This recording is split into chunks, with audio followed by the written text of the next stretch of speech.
नमस्कार, मी दीपक राऊत तुमचे स्वागत करतो आजच्या शेअर मार्केट अपडेटमध्ये. आज मार्केटनं पॉझिटिव्ह मोमेंटम कंटिन्यू केला, खास करून निफ्टी आणि सेन्सेक्समध्ये. बँक निफ्टीवर दबाव राहिला कंटिन्यू दिवसभर. आज बँक निफ्टीमध्ये सेलिंग प्रेशर बघायला मिळालं.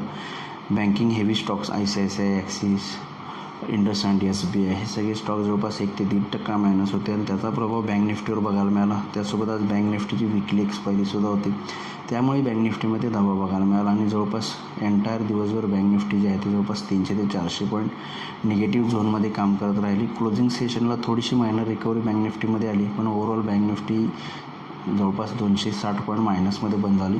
निफ्टीमध्ये मात्र बाकी अदर सेक्टर्सनी पार्टिसिपेट केलं.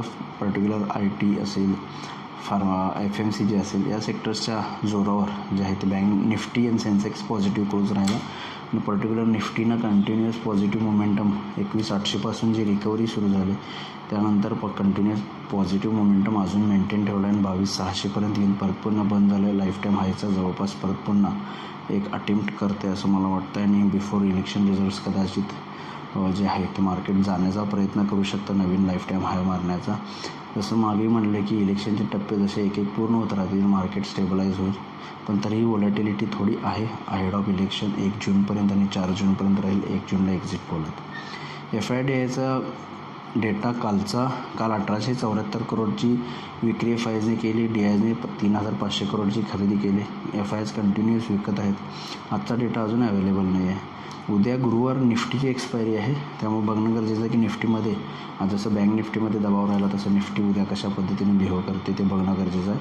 पण ओव्हरऑल टेक्निकल लेवल्समध्ये बघायचं झालं तर निफ्टी थोडंसं रेजिस्टन्स लेवलला आहे. 22,600च्या वर मेंटेन राहिला तर 22,700पर्यंत जाऊ शकतं. 22,700 एक स्ट्रॉंग रेजिस्टन्स झोन आहे असं वाटतं. बिलो 22,600 मेंटेन राहिला तर 22,500 स्ट्रॉंग सपोर्ट आहे. आजचा जो लो आहे 22,480च्या आसपास, तो एक स्ट्रॉंग सपोर्ट उद्या ॲक्ट होईल असं वाटते. त्यामुळे उद्यासुद्धा मला वाटतं मार्केट थोडं पॉझिटिव्ह बायसने ट्रेड करेल निफ्टी, पण 22,700 एक स्ट्रॉंग रेजिस्टन्स झोन आहे. लोअर लेवलला 22,500 निफ्टीसाठी सपोर्ट आहे. बँक निफ्टीला 48,000 स्ट्रॉंग रेजिस्टन्स आहे. 48,000च्या वरती गेला तर 48,200 ते 300पर्यंत जाऊ शकतं. अदरवाईज लोअर लेवलला 47,400 आणि 500 एक स्ट्रॉंग सपोर्ट झोन आहे, जिथपर्यंत बँक निफ्टी परत पुन्हा खाली येऊ शकते. ओव्हरऑल बँक निफ्टीमध्ये थोडा दबाव आहे आणि उद्याही राहील असं वाटतं.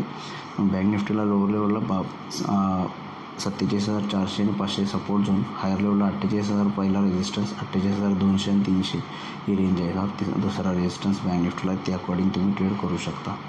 आज NSEमध्ये 1100 शेअर्स वाढलेत, त्या बाजूला 1146 शेअर्स पडलेत. निफ्टीमध्ये 30 शेअर्स वाढलेत, त्या बाजूला 20 शेअर्स वाढलेत. NSEमध्ये वाढणाऱ्या पडणाऱ्या शेअर्सची संख्या ऑलमोस्ट सेम आहे. निफ्टीमध्ये सुद्धा 30 शेअर्स वाढलेत, 20 शेअर्स पडलेत. वाढणाऱ्या शेअर्सची संख्या जास्त आहे, पण सेक्टर इंडिसाइजमध्ये सुद्धा फारशी काही आहे, मिक्स आहे. IT, pharma, FMCG positive momentum राहिला आणि बँक्स आणि मेटल शेअरवर थोडा दबाव बघायला मिळाला. उद्यासाठी ग्लोबल मार्केटचा आढावा घ्यायचा झाला. युरोपियन मार्केट्स मायनस आहेत, जवळपास 0.5%च्या आसपास मायनस आहेत.